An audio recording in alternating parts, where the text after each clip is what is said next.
نحمده ونصلي على رسوله الكريم اما بعد فاعوذ بالله من الشيطان الرجيم بسم الله الرحمن الرحيم رب اشرح لي صدري ويسر لي امري واحلل عقدة من لساني يفقهوا قولي. ہماری گفتگو کا موضوع ہے قیامت کی نشانیاں. بحیثیت مسلمان ہم سب کا ایمان ہے کہ یہ دنیا ہمیشہ باقی نہیں رہے گی، ایک دن سب کچھ ختم ہو جائے گا، اور ایسا ہونا بھی چاہیے، اس لیے کہ ہر آغاز کا ایک انجام ہوتا ہے، ہر ابتدا کی ایک انتہا ہوتی ہے. جس چیز پر زندگی آتی ہے اس پر موت کا آنا بھی لازم ہے. ہم اپنے آس پاس اس کی بہت سی نشانیاں دیکھتے رہتے ہیں. کائنات میں بہت سے دلائل بکھرے ہوئے ہیں جو ہمیں یقین دلاتے ہیں کہ ایک دن یہ سب کارخانہ بند ہو جائے گا، ختم ہو جائے گا، یہ دنیا فنا ہو جائے گی. وہ وقت قرآن پاک کے الفاظ میں زمین و آسمان پر بہت بھاری ہوگا، اور اس بھاری وقت کے آنے سے پہلے دنیا میں کچھ علامات نمودار ہوں گی. تو آج چند ایک احادیث آپ کی خدمت میں پیش کروں گی جو قیامت کی نشانیوں کے بارے میں ہیں. اس سے ایک تو ہمیں اپنے عمل کا جائزہ لینے کا موقع ملے گا، دوسرے ان سے یہ بات سامنے آتی ہے کہ نبی صلی اللہ علیہ وسلم کی باتیں کتنی سچی باتیں تھیں. وہ لوگ جو حدیث کا انکار کرتے ہیں یا احادیث کا مذاق اڑاتے ہیں، وہ ان احادیث کی روشنی میں آج کے حالات کو دیکھ سکتے ہیں کہ آپ صلی اللہ علیہ وسلم نے اللہ تعالی کی بھیجی ہوئی وحی کی روشنی میں جو باتیں فرمائیں آج وہ ہم اپنی آنکھوں سے دیکھ رہے ہیں. بہرحال اس وقت میرے سامنے حضرت ابو ہریرہ رضی اللہ تعالی عنہ کی حدیث ہے جسے ابن خزیمہ نے روایت کیا ہے. رسول اللہ صلی اللہ علیہ وسلم نے فرمایا، قیامت کی نشانیوں میں سے ہے کہ آدمی مسجد کے پاس سے گزرے گا مگر اس میں 2 رکعتیں ادا نہیں کرے گا. آج کتنے ہی لوگ ایسے ہیں کہ جن کے گھروں کے سامنے مسجدیں ہیں، وہ دن رات مسجدوں سے آوازیں سنتے ہیں لیکن مسجد کے اندر نہیں جاتے. نبی صلی اللہ علیہ وسلم کے زمانے میں اس بات کا تصور ہی نہیں تھا کہ کوئی شخص اپنے آپ کو مسلمان کہے اور پھر وہ نماز نہ پڑھے.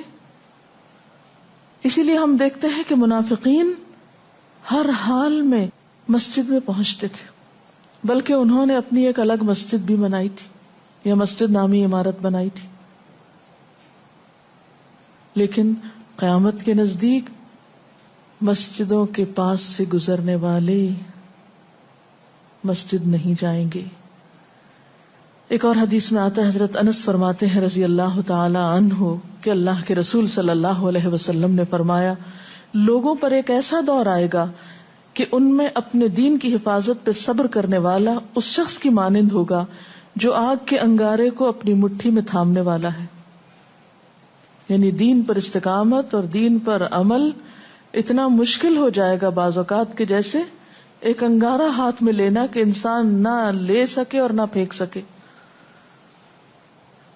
ایک اور نشانی جو آپ صلی اللہ علیہ وسلم نے ہمیں بتائی وہ یہ کہ زمانہ قریب آ جائے گا، عمل میں نقص واقع ہوگا اور بخیلی پیدا ہو جائے گی، دل تنگ ہو جائیں گے.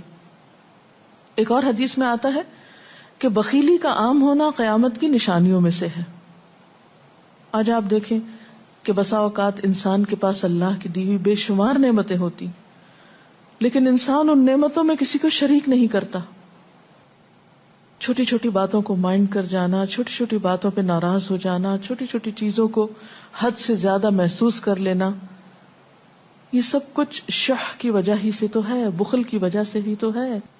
بخل صرف مال میں نہیں ہوتا، بخل تمام نعمتوں میں ہوتا ہے اگر ان میں اللہ کے دوسرے بندوں کو بطور شکر کے شریک نہ کیا جائے. ایک اور حدیث میں آتا ہے، مجموع الزوائد میں یہ حدیث روایت ہوئی ہے، رسول اللہ صلی اللہ علیہ وسلم نے فرمایا کہ لوگ سخت اور بخیل ہو جائیں گے، یعنی ان کے دل سخت ہو جائیں گے اور ان کے اندر بخل عام ہو جائے گا. ایک اور نشانی قیامت کی آپ صلی اللہ علیہ وسلم نے یہ بتائی کہ مساجد میں زیب و زینت بہت ہوگی، یعنی نمازی تو کم ہوں گے لیکن مسجدیں سجائی بہت جائیں گی. حضرت انس بن مالک کی روایت ہے، مسند احمد نے اس کو روایت کیا ہے، رسول اللہ صلی اللہ علیہ وسلم نے فرمایا قیامت قائم نہیں ہوگی یہاں تک کہ لوگ مسجدوں میں فخر و مباحات کریں گے، یعنی مسجد کے بنانے میں، اس کے سجانے میں، اس کی آرائش میں ایک دوسرے کا مقابلہ کرنے لگیں گے. ایک اور حدیث میں آتا ہے کہ قیامت کی علامات میں سے ہے کہ لوگ مسجدوں کو سجایا کریں گے، یعنی اللہ تعالیٰ کو نماز پڑھ کے خوش کرنے کی بجائے مسجد بنا کے سجا کے خوش کرنے کی کوشش ہوگی. حضرت ابو الدرداء سے روایت ہے کہ جب تم لوگ مسجدوں کو سجانے لگو، قرآن کو مزین کرنے لگو تو تمہاری بربادی ہے، کیونکہ قرآن پاک پڑھنے کے لیے آیا، محض سجانے کے لیے نہیں. آج آپ دیکھیں کہ بسا اوقات ہم اسے پڑھتے کم ہیں، سمجھتے کم ہیں، اس کے مطابق زندگی نہیں بسر کرتے، لیکن خوبصورت انداز میں سنہری الفاظ میں لکھوا کر گھروں میں سجا دیتے ہیں. تو قرآن پاک سجانے کے لیے نہیں آیا، وہ تو ہدی للناس ہے، ساری انسانیت کی ہدایت کے لیے آیا ہے، لیکن ہم نے اس کا بس اتنا ہی فائدہ اٹھایا کہ اسے خوبصورت انداز میں لکھ کے تاکوں میں سجا دیا. اسی طرح ایک اور نشانی کہ انسان حلال حرام کی پرواہ نہیں کرے گا. رسول اللہ صلی اللہ علیہ وسلم نے فرمایا، صحیح بخاری کی روایت ہے، لوگوں پہ ایسا وقت ضرور آنے والا ہے کہ آدمی اس بات کی بالکل فکر نہیں کرے گا کہ جو مال اس نے حاصل کیا ہے وہ حلال ہے یا حرام ہے، یعنی کس ذریعے سے حاصل کیا ہے. ایک اور حدیث میں آتا ہے کہ قیامت سے پہلے سود پھیل جائے گا. ایک اور روایت میں آتا ہے کہ ہر شخص تک اس کا کچھ نہ کچھ غبار پہنچے گا، یعنی کچھ لوگ تو براہ راست اس میں انوالو ہوں گے اور کچھ لوگ انڈائریکٹلی اس سے متاثر ہوں گے. اسی طرح قیامت کی نشانیوں میں سے ایک اور نشانی دیگر امتوں کی مشابہت اور تقلید ہوگی. حضرت ابو سعید رضی اللہ تعالی عنہ سے روایت ہے، رسول اللہ صلی اللہ علیہ وسلم نے فرمایا، تم اپنی سابقہ امتوں کی ایک ایک بالشت اور ایک ایک گز میں اتباع کرو گے، یعنی چھوٹے سے چھوٹے معاملے میں اور بڑے سے بڑے معاملے میں ان کی پیروی کرو گے، حتیٰ کہ اگر وہ کسی سانڈے کے سوراخ میں داخل ہوئے ہوں گے، یعنی گوہ کے سوراخ میں، تو تم بھی ان کی پیروی کرو گے، اس سوراخ میں بھی گھسو گے. ہم نے پوچھا، یا رسول اللہ صلی اللہ علیہ وسلم، کیا آپ کی مراد یہود و نصارہ ہیں؟ فرمایا، پھر اور کون؟ اور آج ہم مسلمان دیکھ سکتے ہیں کہ ہم کس کی پیروی کر رہے ہیں، کتاب اللہ اور سنت رسول اللہ صلی اللہ علیہ وسلم کی یا کسی اور کی. قیامت کی نشانیوں میں سے ایک نشانی زلزلے بکثرت آئیں گے. حضرت ام سلمہ سے روایت ہے، مسند احمد میں یہ روایت آتی ہے، رسول اللہ صلی اللہ علیہ وسلم نے فرمایا، قیامت سے پہلے موت کی سخت وبا پھیلے گی، پھر زلزلوں والے سال آئیں گے. ایک اور روایت میں آتا ہے، قیامت کی نشانیوں میں سے ہے کہ ناگہانی موت کثرت کے ساتھ ہوگی، یعنی اچانک ڈیتھ، یکا یک بیٹھے بیٹھے فوت ہو گئے. امام بخاری نے اس حدیث پر کچھ شعر بھی لکھے ہیں جن کا ترجمہ ہے، فارغ وقت کو غنیمت سمجھ کر کچھ رکوع کر لو، یعنی فارغ بیٹھنے سے بہتر ہے کچھ نوافل پڑھ لو، قریب ہے کہ تیری موت اچانک واقع ہو. تم کتنے ہی صحت مند لوگوں کو دیکھتے ہو جن کی صحت مند جانیں اچانک فوت ہو جاتی ہیں، یعنی ختم ہو جاتی ہیں. حافظ ابن حجر عسقلانی جنہوں نے بخاری کی شرح لکھی ہے فتح الباری، وہ کہتے ہیں یہ عجیب اتفاق ہے کہ امام بخاری خود بھی اسی طرح اچانک فوت ہوئے تھے. یعنی اچانک موت جو ہے وہ کسی پر بھی آ سکتی ہے، کوئی نیک ہو یا بد ہو. ہم یہ نہیں کہہ سکتے کہ ہم بہت نیک ہیں یا ہم بڑے اچھے کام کرتے ہیں تو ہمارے ساتھ یہ معاملہ نہیں ہو سکتا، یہ کسی کے ساتھ بھی ہو سکتا ہے. اس لیے جو وقت آج ہمیں حاصل ہے، جو لمحات آج ہمیں ملے ہیں، ان کو غنیمت سمجھیں اور نیکی کے کام میں پیچھے نہ رہیں. پھر قیامت کی نشانیوں میں سے ایک نشانی یہ بھی بتائی گئی کہ لوگ جان پہچان والوں کو بس سلام کریں گے. عامر بن اسود فرماتے ہیں رضی اللہ تعالی عنہ کہ ہم حضرت عبداللہ بن مسعود کے ساتھ ایک مسجد میں گئے تو جماعت کھڑی تھی، پھر لوگوں نے رکوع کیا اور ہم بھی رکوع کرتے ہوئے ساتھ شامل ہو گئے۔ اتنے میں ایک آدمی آیا اور کہنے لگا، ابو عبد الرحمن، یہ عبداللہ بن مسعود کی کنیت ہے، آپ کو سلام۔ عبداللہ بن مسعود نے حالت رکوع ہی میں فرمایا، اللہ اور اس کے رسول صلی اللہ علیہ وسلم نے سچ کہا تھا۔ نماز کے اختتام پر کچھ لوگوں نے آپ سے پوچھا کہ آپ نے فلاں شخص کے سلام پر یہ کیوں کہا کہ صدق اللہ و رسول، اللہ اور اس کے رسول صلی اللہ علیہ وسلم نے سچ کہا۔ ابن مسعود نے فرمایا، میں نے نبی صلی اللہ علیہ وسلم سے سنا کہ قیامت کی نشانیوں میں سے ہے کہ سلام صرف پہچان والوں کو کیا جائے گا۔ یعنی آپ کسی مجلس میں جاتے ہیں، مسنون طریقہ کیا ہے؟ اگر آپ کسی گیدرنگ میں جائیں، سب کو بیک وقت السلام علیکم کہیں، لیکن بہت دفعہ آپ نے دیکھا ہوگا کہ لوگ آتے ہیں، سب کو نہیں پوچھتے، ان میں سے جو جان پہچان والا ہوتا ہے اس کا نام لے کر بس سلام کرتے ہیں۔ پھر اسی طرح ایک اور نشانی یہ کہ لوگ دعا اور طہارت میں زیادتی کریں گے۔ حضرت سعد رضی اللہ تعالی عنہ سے روایت ہے، انہوں نے سنا کہ ان کا بیٹا اس طرح دعا کر رہا ہے، یا اللہ میں تجھ سے جنت کا سوال کرتا ہوں، اس کی نعمتوں کا سوال کرتا ہوں، اس کی رونقوں اور تر و تازگیوں کا سوال کرتا ہوں، وغیرہ وغیرہ، اور میں آگ سے تیری پناہ مانگتا ہوں، اس کی زنجیروں سے اور طوقوں سے پناہ مانگتا ہوں۔ تو حضرت سعد نے فرمایا، تم نے اللہ تعالیٰ سے خیر کثیر کا سوال کیا ہے اور ضرر کثیر سے پناہ مانگی ہے، جبکہ میں نے رسول اللہ صلی اللہ علیہ وسلم سے سنا کہ ان قریب ایسے لوگ ہوں گے جو دعا میں زیادتی کریں گے۔ یعنی صرف یہ کہہ دینا کافی ہے کہ اللہ تو ہمیں جنت عطا فرما اور دوزخ سے بچا، اس کی بہت تفصیلات میں جانے کی ضرورت نہیں۔ جب جنت میں داخل ہو گئے تو سب کچھ نصیب ہو گیا، اور جب جہنم سے بچ گئے تو سب سے بچت ہو گئی۔ پھر آپ نے یہ آیت پڑھی، اپنے رب سے عاجزی سے دعا مانگو، یقیناً وہ زیادتی کرنے والوں کو پسند نہیں کرتا۔ یعنی دعاؤں میں زیادتی اور اس قسم کی تفصیلات یہ پسندیدہ نہیں ہے۔ تمہیں یہی کافی تھا کہ تم یوں کہتے، یا اللہ میں تجھ سے جنت اور ہر اس قول و عمل کا سوال کرتا ہوں جو جنت کے قریب کر دے، اور میں تیری پناہ چاہتا ہوں جہنم سے اور ہر اس قول و عمل سے جو جہنم کے قریب کرے۔ تو اتنا کہنا کافی تھا۔ پھر قیامت کی نشانیوں میں سے ایک نشانی آپ صلی اللہ علیہ وسلم نے یہ بھی بتائی کہ نااہل حاکم مقرر کیے جائیں گے۔ حضرت ابو ہریرہ سے روایت ہے کہ قیامت کی نشانیوں میں سے ہے کہ ذلیل اور کمینے لوگ نیک شریف لوگوں پر غالب ہو جائیں گے۔ کیوں ابن مسعود، کیا تم نے بھی یہ بات میرے محبوب صلی اللہ علیہ وسلم سے سنی ہے؟ ابن مسعود نے فرمایا، ہاں رب کعبہ کی قسم۔ حضرت حذیفہ سے روایت ہے کہ قیامت اس وقت تک قائم نہ ہوگی جب تک کہ تم اپنے امام کو قتل نہ کرو گے، یعنی لوگ اپنے حاکموں کو مارنے لگیں گے اور اپنی تلواروں کے ساتھ آپس میں ہی لڑائی کرو گے، علاوہ ازیں تم میں سے بدترین لوگ تمہاری دنیا کے وارث ہو جائیں گے۔ اسی طرح قیامت کی نشانیوں میں سے ایک نشانی یہ بھی ہے، حضرت عبداللہ بن مسعود سے مروی ہے کہ رسول اللہ صلی اللہ علیہ وسلم نے فرمایا، قیامت کے قریب صرف مخصوص لوگوں کو سلام کیا جائے گا۔ تجارت اس قدر پھیل جائے گی کہ عورت تجارت میں اپنے خاوند کا ہاتھ بٹائے گی، یعنی اتنا بزنس ہوگا کہ مرد سے اکیلے نہیں سنبھالا جائے گا، عورتیں اس میں شریک ہوں گی۔ رشتہ داری توڑی جائے گی، یعنی مال کثرت سے ہونے کے باوجود رشتہ داروں کا خیال نہیں رکھا جائے گا۔ جھوٹی گواہی دی جائے گی، حق چھپایا جائے گا، اور قلم کا ظہور ہو جائے گا، یعنی نشر و اشاعت خوب ہوگی، خوب لکھا جائے گا۔ ایک اور روایت میں آتا ہے کہ وقت مختصر ہو جائے گا۔ آج آپ دیکھیے ہر شخص وقت کی کمی کی شکایت کرتا ہے۔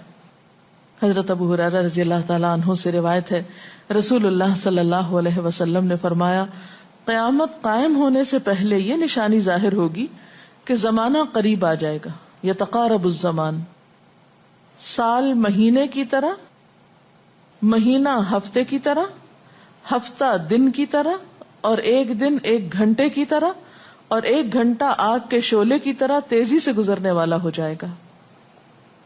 اور آج آپ دیکھیے کہ اللہ کے رسول صلی اللہ علیہ وسلم کی یہ بات کتنی سچ معلوم ہوتی ہے کہ ہر شخص وقت کی کمی کا شکار ہے، اور پتہ ہی نہیں چلتا ہفتہ گزر گیا، پتہ ہی نہیں چلتا مہینہ گزر گیا، پتہ ہی نہیں چلتا سال گزر گیا، پتہ ہی نہیں چلتا اتنی عمر گزر گئی، کل کی بات لگتی ہے.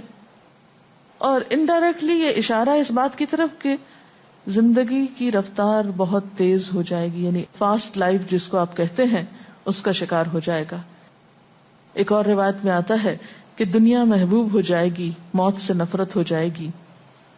حضرت ابو ہریرہ سے روایت ہے، رسول اللہ صلی اللہ علیہ وسلم نے حضرت ثوبان سے فرمایا، اے ثوبان، اس وقت تمہارا کیا حال ہوگا جب دوسری امتیں تم پر اس طرح ٹوٹ پڑیں گی جس طرح تم کھانے کے برتن پہ ٹوٹ پڑتے ہو.